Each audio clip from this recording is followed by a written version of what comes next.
कर्म हमारे हाथ है, विधि का विधान निश्चित है। जन्मेजय अभिमन्यु के पौत्र व राजा परीक्षित के पुत्र थे। एक दिन उन्होंने वेदव्यास जी से कुतर्क किया। जहाँ आप थे, भगवान श्री कृष्ण थे, भीष्म और द्रोणाचार्य, धर्मराज, युधिष्ठिर जैसे महान लोग उपस्थित थे। फिर भी आप महाभारत के युद्ध को होने से नहीं रोक पाए और देखते देखते अपार जन धन की हानि हो गई। यदि मैं उस समय रहा होता तो अपने पुरुषार्थ से इस विधान को होने से बचा लेता। अहंकार से भरे जन्मेजय के शब्द थे, फिर भी व्यास जी शांत रहे। उन्होंने कहा, पुत्र, अपने पूर्वजों की क्षमता पर शंका न करो।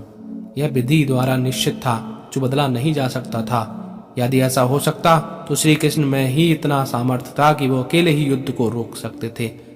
जन्मेजय अपनी बात पर अड़ा रहा, बोला, मैं सिद्धांत को नहीं मानता।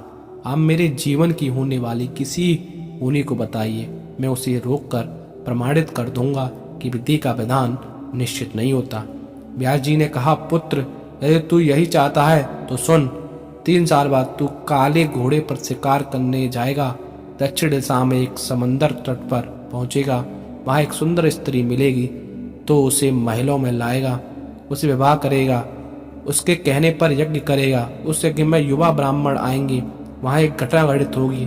रानी के कहने पर तू ब्राह्मणों को प्राण दंड देगा। इससे तुझे ब्रह्म हत्या का पाप लगेगा, जिससे तुझे कुष्ठ रोग होगा एवं तेरी मृत्यु का कारण यही बनेगा। इस घटनाक्रम को रोक सके तो रोक ले। वेदव्यास जी की बात सुनकर उसने शिकार पर जाना छोड़ दिया, परंतु जब होने का समय आया तो इसे शिकार पर जाने की बलवती इच्छा हुई।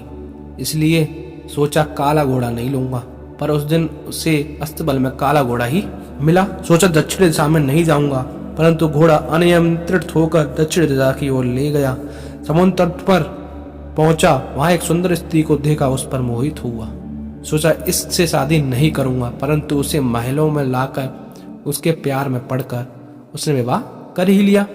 इस स्त्री के पुत्र ना होने पर रानी के कहने पर पुत्र प्राप्ति के लिए यज्ञ किया। उस यज्ञ में युवा ब्राह्मण ही आए। रानी ब्राह्मणों को भोजन करा रही थी, तभी हवा चली और रानी के वस्त्र उड़ने लगे। यह देखकर युवा ब्राह्मण हंसने लगे। रानी क्रोधित हुई। रानी के कहने पर इन्हें प्राणदंड की सजा दी गई। फलस्वरूप इससे उसे कोढ़ हुआ। अब यह घबराया और शीघ्र व्यास जी के पास पहुंचा। उनसे जीवन बचाने की प्रार्थना करने लगा। व्यास जी ने कहा, एक अंतिम अवसर तेरे प्राण बचाने का और है। मैं तुझे महाभारत का श्रवण कर आऊंगा, जिसे तुझे श्रद्धा और विश्वास के साथ सुनना, इससे तुझे कोढ़ मिटता जाएगा।